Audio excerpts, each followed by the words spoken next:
Hi everyone, this is Monica Shimonik, and this live stream is going to be more of a story slash little gift that you could walk away with and ponder and think about. I'm kind of asking you to kind of become intuitive after this live stream and start asking yourself some deep questions, some questions that will bring you a lot of clarity and possibly some healing, things that that you could use in your toolkit to help you move forward after legal abuse.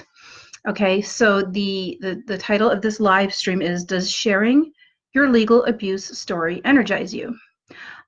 So I was going to do a live stream um, about narcissism and how the family courts like triangulate narcissism with your ex and how that is designed to hurt you and all this other stuff. But of course, I tend to kind of go with my gut feeling on what's needed, and I decided that what's even more necessary at this point is this topic. So that's why I switched gears, and I don't have any notes prepared. So I'm going to be doing a lot of ad-libbing, but that's okay. I think that's kind of like the whole point of live streaming, is that you don't have anything rehearsed in practice. So I'm going to be just going on just my own, intuition right now as I speak. So what brought me to do this as a topic today is several days ago, I was speaking to somebody during a session, and she said, what's your story? What's your legal abuse story? And I told her, I actually directed her. She didn't have a copy of my book, so I said, like, it's in my book. You can read my book, and there'll be pieces of my story in there. And then I also said that I don't share my legal abuse story because it triggers my PTSD. So then later on, like, a day later or something, I thought about that, and I go, I wonder why I said that. I wonder why I said it triggers my PTSD. That's only like, 20% true. But I thought that was what the answer was. I was being authentic at the time, but I realized later, like a day later, that there's so much more to that than just simply, I don't want to trigger PTSD, because that's such a small part of it. So here's a little story for you. I have not shared my legal abuse story. I don't think I've shared it with anybody. I mean, my husband knows a lot, but he just knows a lot of pieces. Like, he doesn't know like the full story. And I mean, I've been with him for 4.5 years. So if anyone's going to know my story, it's going to be him. And I don't think anybody knows my legal abuse story, because I've never really shared it. I've only shared pieces. And so the reason for that is, I'll tell you why I didn't share, and even my book, it just talks about like little pieces of it, points of my legal abuse story that pertain to like health, but not like the full story. And so I thought about it. I go, why am I not sharing this? Like, am I running away from something? Am I denying, something? Am I denying myself an opportunity to heal? Am I doing myself a disservice by not sharing my legal abuse story? And I thought about it, and I said, no, the reason I don't share my legal abuse story is because it doesn't energize me. Like, it doesn't bring me any healing. It doesn't bring me closure. It doesn't really serve me. It doesn't do anything for me. And I also don't think that sharing my legal abuse story does anything for this community either. It doesn't teach anybody anything for me to talk about it. No one's gonna walk away with like wisdom and like a magic bullet to help them with their case. There's very few aspects that I do talk about. So that's really why I'm not sharing it. And so it's more like, it doesn't serve me to share it, because it doesn't energize me, and it doesn't serve the community either. I'm not going to help anybody by sharing my legal abuse story. So the one thing I do share about it is, I always say, don't agree to an evaluator, don't agree to a GAL, don't agree to a psych eval. Like, I'll just kind of like say, don't agree to this, don't agree to that. and sometimes I'll be like, because when I did this, it worked out terribly. So it's really like I just share like pieces of my story.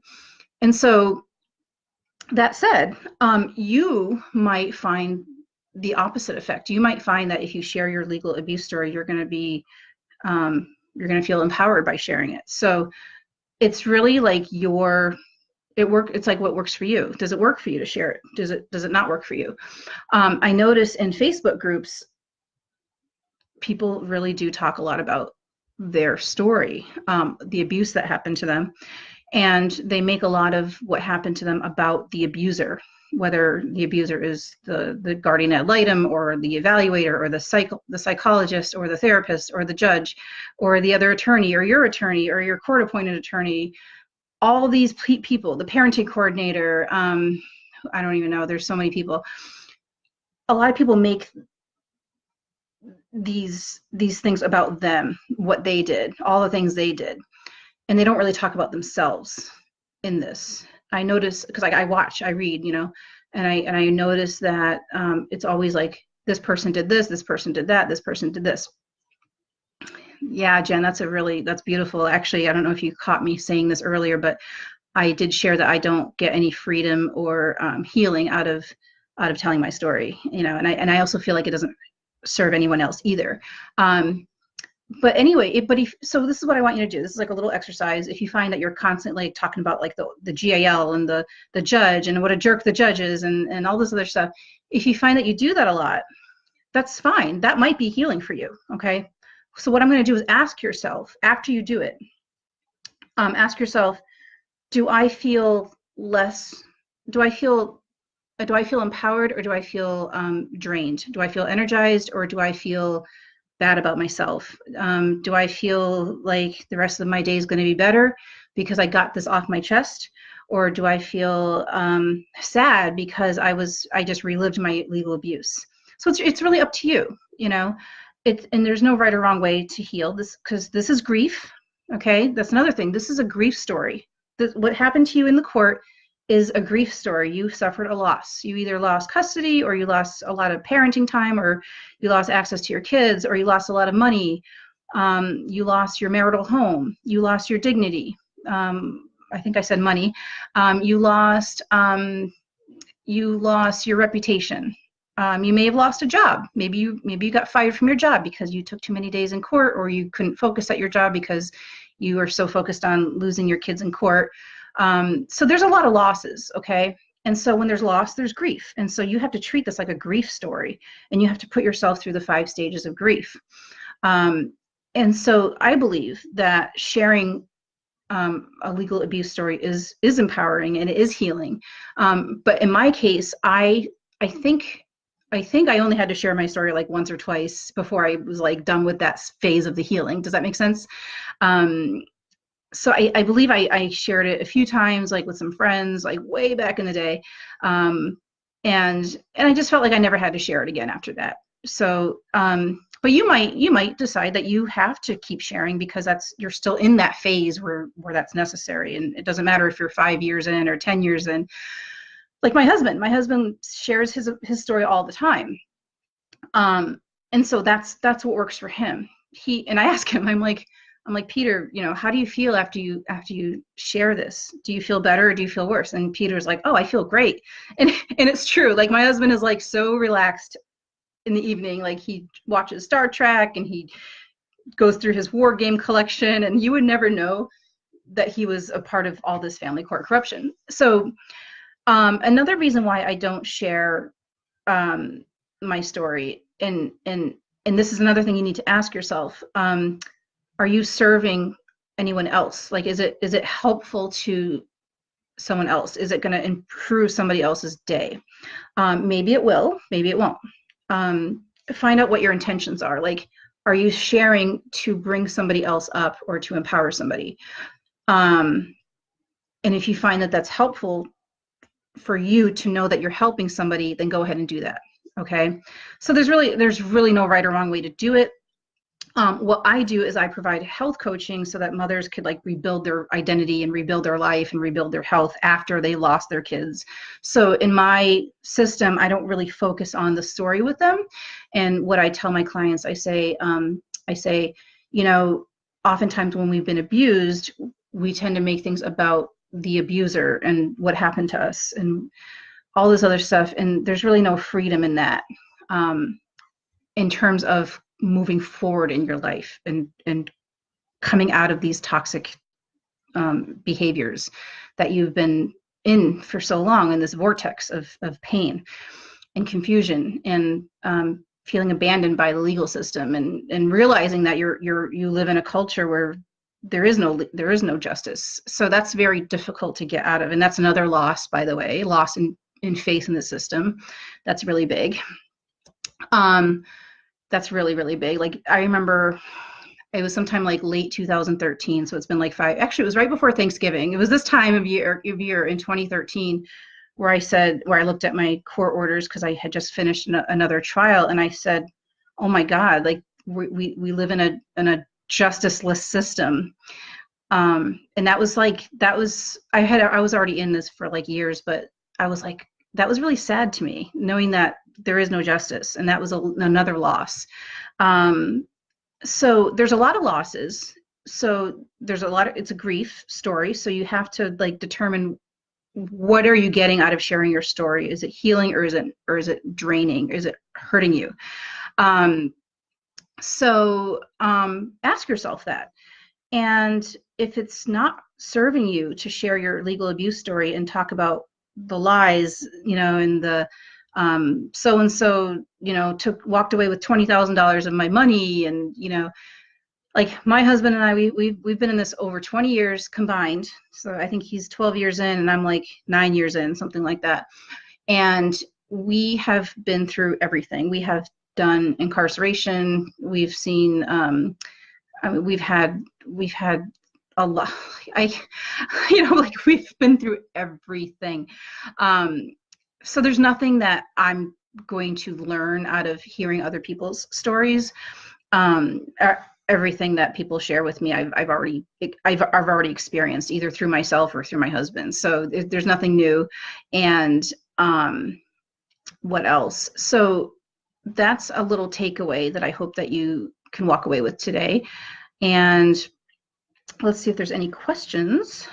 Somebody says they like to focus on the future. Yeah, so I'm very like future focused.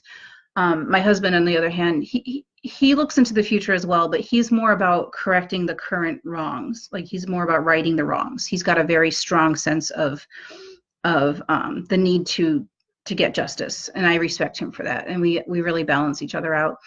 So that's why I don't share my story. And yes, there is a part of it that does trigger the PTSD, but I do a lot of things that trigger my PTSD. Like I'm going to the appeals court to do oral arguments pretty soon. That's going to trigger PTSD, but I'm still going to do it. So I don't mind being triggered. And as long as it's a forward moving trigger, like going to the appeals court is moving forward in the forward direction. So I don't mind doing that. But I will not, I have all my court documents like sealed in envelopes that I put away, and I like literally sealed the envelopes and I haven't opened them since. So I have custody evaluations that I've never even read. They came to me in the mail and I never opened them because like, what's the point? I lost my son. Like, I don't care what your evaluation says. And I haven't looked at any legal receipts or invoices. I don't even read my court orders. My court orders are in a file that's on my husband's computer, and his computer's locked and I can't even access his computer.